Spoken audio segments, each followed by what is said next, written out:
Em pleno Oceano Índico, em águas internacionais, um navio de guerra iraniano navega acreditando estar relativamente seguro. De repente, sem qualquer aviso visível no horizonte, um torpedo corta as profundezas do mar em silêncio absoluto. Segundos depois, uma explosão violenta rompe o casco da embarcação. Em poucos minutos, um dos navios mais simbólicos da marinha iraniana começa a afundar. Cerca de 80 tripulantes morreram nesse ataque. E o mais impressionante é que esse episódio pode ter marcado algo que não acontecia há quase 8 décadas. O afundamento de um navio inimigo por torpedo em combate direto desde a Segunda Guerra Mundial. Esse ataque foi realizado por um submarino da Marinha dos Estados Unidos, uma das forças navais mais avançadas do planeta. A confirmação veio diretamente do Pentágono. Em coletiva de imprensa, o secretário de Guerra americano Pete Hegseth declarou que a operação foi conduzida em águas internacionais e teve como alvo um navio de guerra iraniano chamado Soleimani, batizado em homenagem ao general Qassem Soleimani, uma das figuras mais influentes do regime iraniano nas últimas décadas. Soleimani foi morto em 2020 durante uma operação militar ordenada pelos Estados Unidos. E desde então, seu nome passou a simbolizar a estratégia de projeção de poder do Irã no Oriente Médio. Para entender como esse ataque aconteceu, precisamos primeiro compreender o papel estratégico dos submarinos na guerra moderna.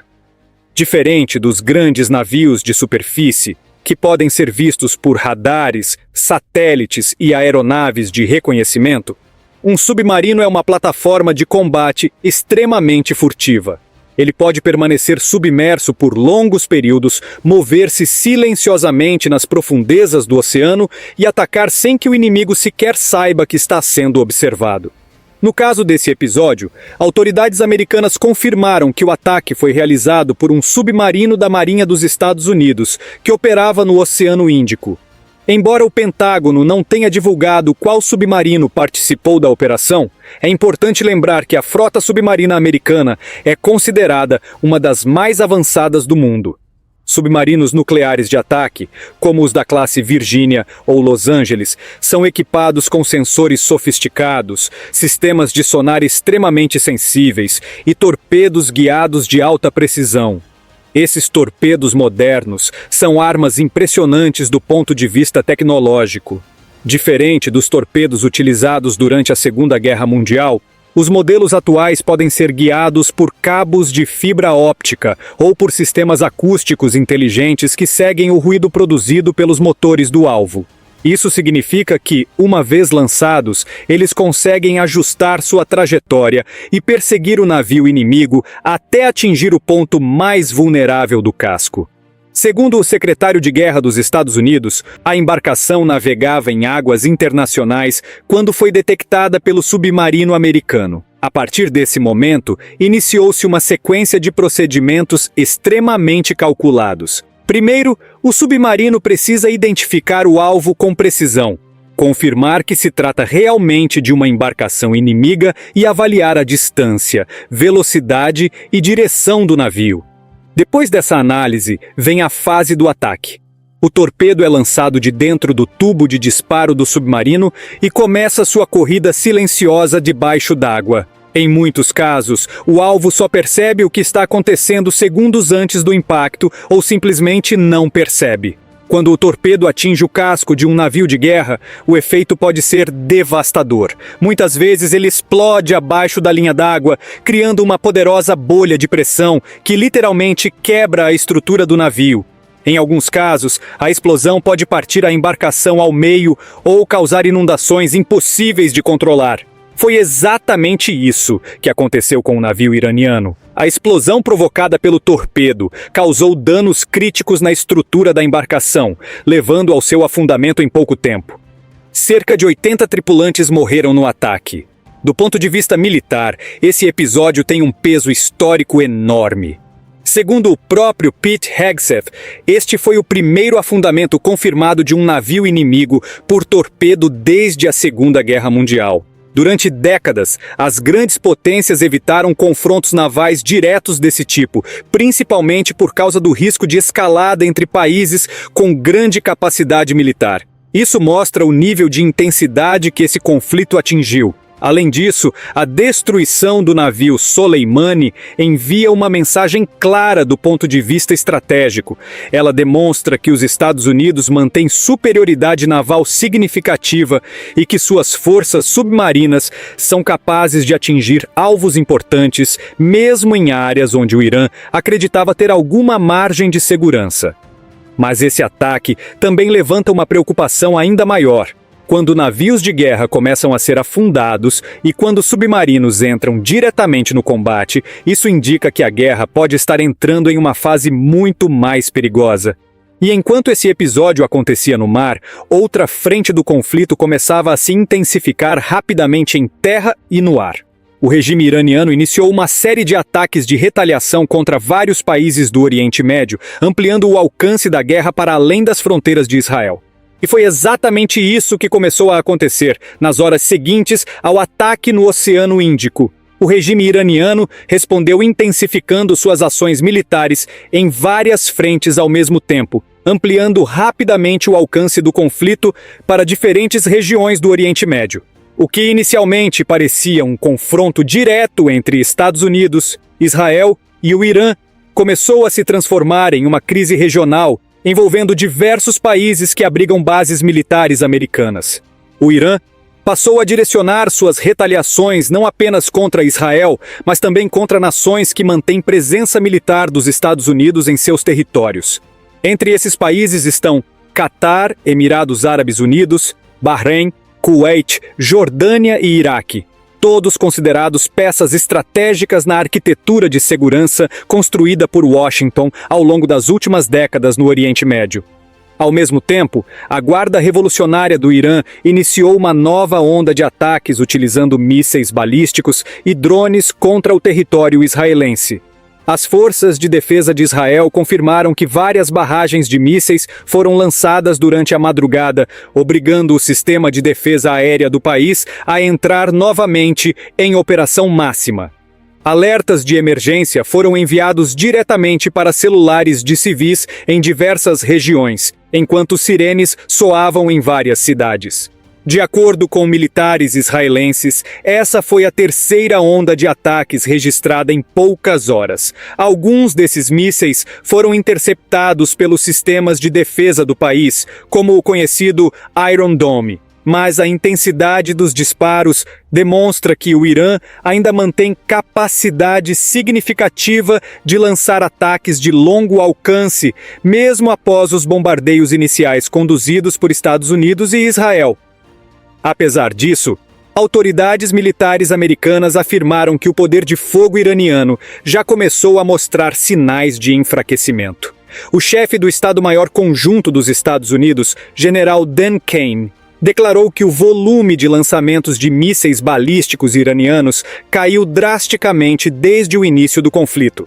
Segundo ele, houve uma redução de cerca de 86% em comparação com o primeiro dia de combates. Esse dado é importante porque revela um dos principais objetivos da campanha militar liderada pelos Estados Unidos: degradar a capacidade ofensiva do Irã antes que ela possa causar danos mais amplos na região. Mas enquanto alguns indicadores apontam para a redução do arsenal disponível para ataques diretos, o regime iraniano parece ter adotado outra estratégia para ampliar a pressão militar: atacar múltiplos alvos simultaneamente e envolver o maior número possível de países na crise. Os Emirados Árabes Unidos, por exemplo, relataram ter interceptado 3 mísseis e mais de uma centena de drones lançados em sua direção. Segundo o governo do país, mais de 1.000 ataques já foram registrados desde o início do conflito. Parte desses drones caiu em território emiradense, após serem neutralizados pelos sistemas de defesa. Outro país que também entrou diretamente na linha de frente da crise foi o Catar, que abriga uma das bases militares americanas mais importantes do Oriente Médio, a base aérea de Al-Udeid. Essa instalação é considerada um dos principais centros de comando das operações militares dos Estados Unidos na região. E foi justamente contra esse tipo de infraestrutura estratégica que o Irã passou a direcionar parte de suas ações de retaliação. Mas o que aconteceu no espaço aéreo do Catar, nas horas seguintes, mostrou que o conflito pode ter atingido um nível ainda mais delicado, envolvendo combates diretos entre aeronaves militares e sistemas de defesa aérea de diferentes países. De acordo com as informações divulgadas pelo governo do Catar, 2 aeronaves de combate iranianas do modelo Sukhoi Su-24 foram abatidas durante a operação de defesa. O Su-24 é um bombardeiro tático de fabricação soviética, projetado para ataques de precisão contra alvos terrestres e marítimos. Apesar de ser um projeto relativamente antigo, ele ainda é utilizado por alguns países, justamente por sua capacidade de transportar armamentos pesados e realizar ataques de alta velocidade em baixa altitude. Segundo o comunicado oficial, essas aeronaves teriam decolado do território iraniano com a missão de atingir alvos estratégicos no Catar. No entanto, antes que pudessem alcançar seus objetivos, foram interceptadas pelos sistemas de defesa do país. Além da derrubada das 2 aeronaves, o Ministério da Defesa informou que 7 mísseis balísticos e 5 drones também foram neutralizados antes de atingir qualquer alvo em seu território. A interceptação ocorreu por meio de uma combinação de sistemas de defesa aérea e ação coordenada entre a Força Aérea e a Marinha do país. Esse tipo de operação demonstra o nível de preparação militar que vários países do Golfo passaram a desenvolver nas últimas décadas. Muitos deles contam com sistemas avançados de defesa aérea fornecidos pelos Estados Unidos e por aliados ocidentais, capazes de detectar ameaças a centenas de quilômetros de distância. Após o incidente, o governo do Catar divulgou uma nota afirmando que suas forças armadas possuem plena capacidade de proteger a soberania do país e responder de forma firme a qualquer agressão externa. A mensagem foi clara: qualquer tentativa de ataque será enfrentada com resposta imediata. Do ponto de vista geopolítico, esse episódio representa algo extremamente significativo. Ele mostra que o conflito já ultrapassou o eixo principal entre Estados Unidos, Israel e Irã, envolvendo agora outros países estratégicos do Oriente Médio. E quando mais nações começam a ser arrastadas para dentro de uma guerra, o risco de uma escalada ainda maior aumenta rapidamente. Enquanto isso, em Washington, a Casa Branca começava a deixar mais claro quais eram exatamente os objetivos dos Estados Unidos nessa campanha militar contra o regime iraniano.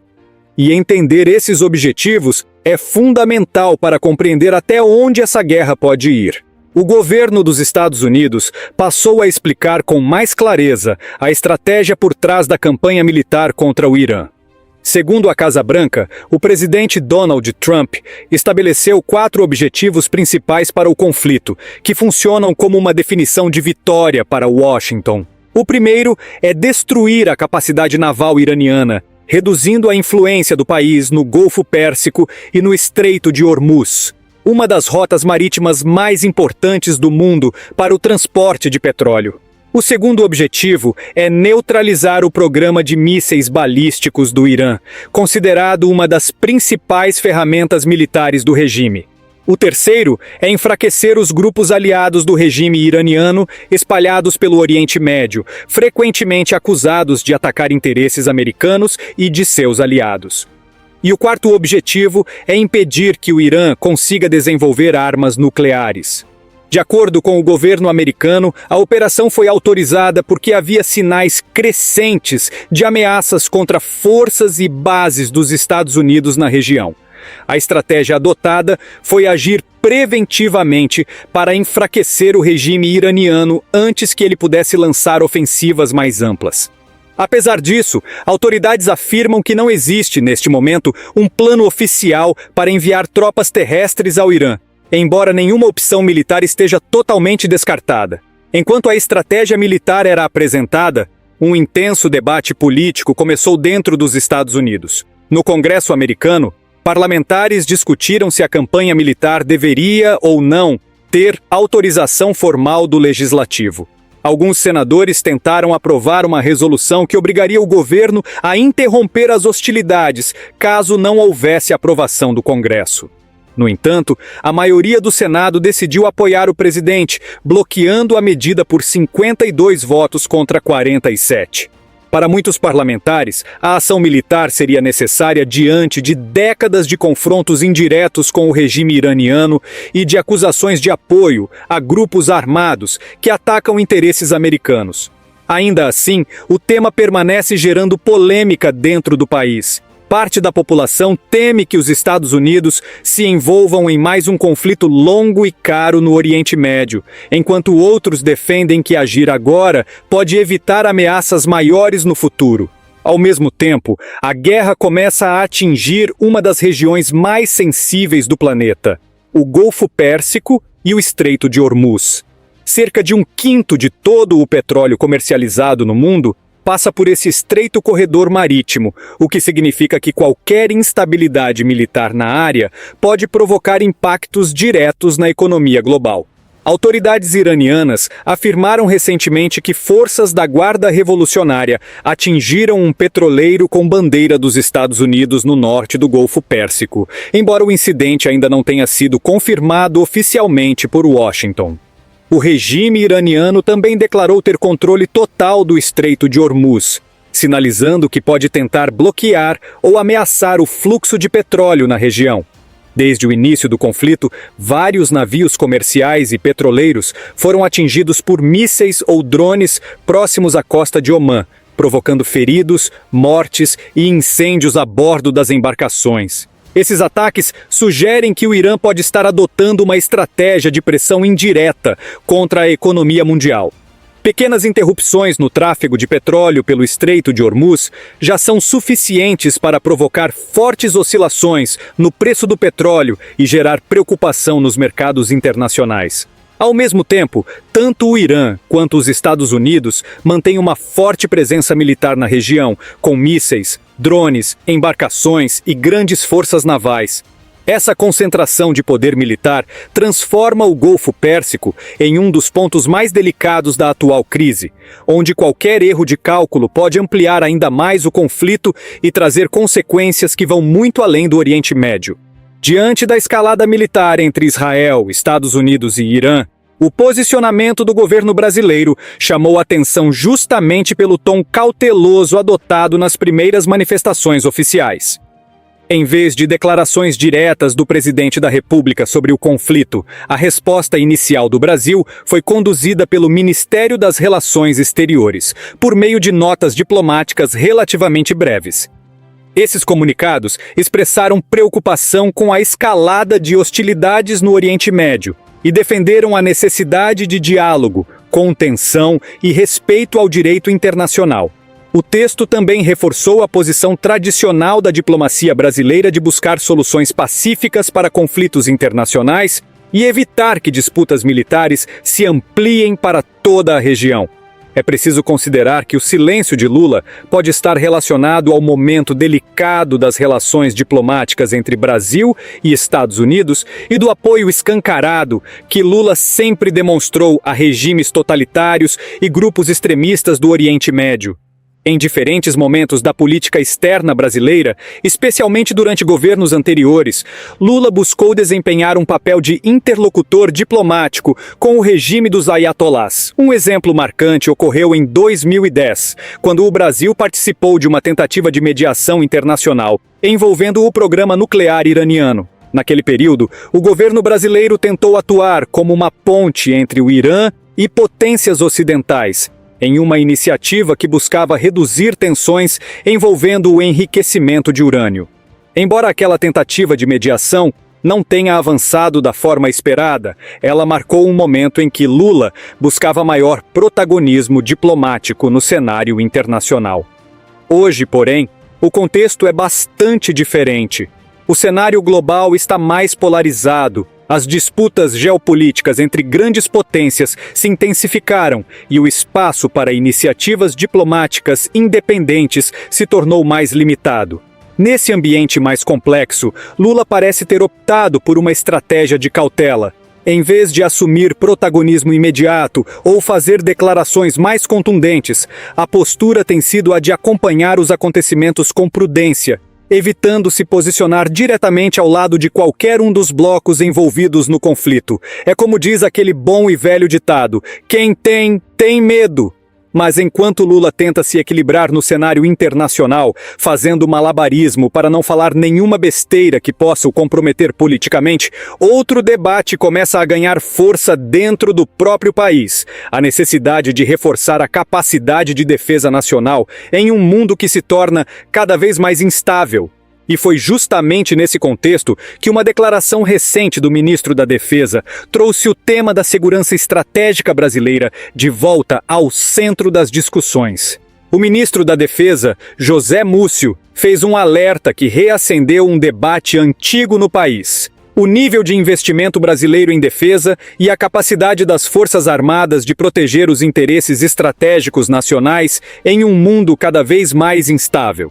Durante uma declaração à imprensa após uma cerimônia militar, o ministro mencionou diretamente a escalada de conflitos internacionais, especialmente no Oriente Médio, para reforçar a necessidade de o Brasil olhar com mais atenção para sua própria estrutura de defesa. Segundo ele, conflitos que acontecem do outro lado do planeta não ficam necessariamente isolados naquela região.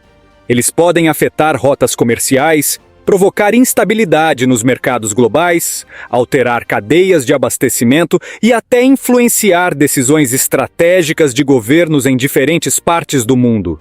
Dentro dessa lógica, Múcio argumentou que o Brasil precisa estar preparado para cenários mais complexos do que aqueles que marcaram o ambiente internacional nas últimas décadas.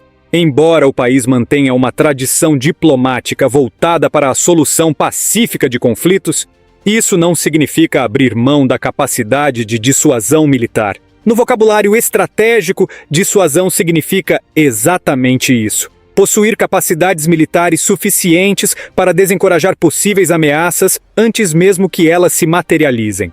Ou seja, um país não precisa estar em guerra para investir em defesa. Na verdade, muitas vezes a própria existência de forças armadas bem equipadas e preparadas já funciona como um fator de estabilidade. Foi nesse contexto que o ministro voltou a defender um aumento gradual no orçamento destinado às Forças Armadas brasileiras. Atualmente, o Brasil investe cerca de 1% do seu produto interno bruto na área de defesa. Para efeito de comparação, alianças militares como a OTAN adotam como referência mínima um investimento de aproximadamente 2% do PIB. Para manter capital, permitiria ao país garantir maior previsibilidade para projetos estratégicos que já estão em andamento, como programas de modernização naval, desenvolvimento de aeronaves militares, sistemas de vigilância e proteção de áreas consideradas vitais para a soberania nacional. Essas áreas incluem, por exemplo, a chamada Amazônia Azul, a imensa região marítima sob jurisdição brasileira no Atlântico Sul, rica em recursos naturais e fundamental para a exploração de petróleo e gás. Também entram nesse cálculo regiões sensíveis, como a Amazônia continental, que possui importância ambiental, econômica e geopolítica cada vez maior. O ministro também destacou que o fortalecimento das Forças Armadas não significa abandonar a tradição diplomática do país. Pelo contrário, segundo ele, a diplomacia continuará sendo o principal instrumento de atuação internacional do Brasil. Mas, em um mundo onde tensões geopolíticas estão aumentando e disputas entre grandes potências voltam a ganhar força, possuir uma estrutura de defesa sólida passa a ser visto como parte essencial da proteção da soberania nacional. Durante a mesma ocasião, Múcio afirmou que levou essa preocupação diretamente ao presidente da República e que o governo reconhece a necessidade de fortalecer gradualmente projetos estratégicos das Forças Armadas. A ideia, segundo ele, é preparar o país para tempos difíceis, garantindo que o Brasil tenha capacidade de proteger seus interesses em um ambiente internacional que se torna cada vez mais imprevisível.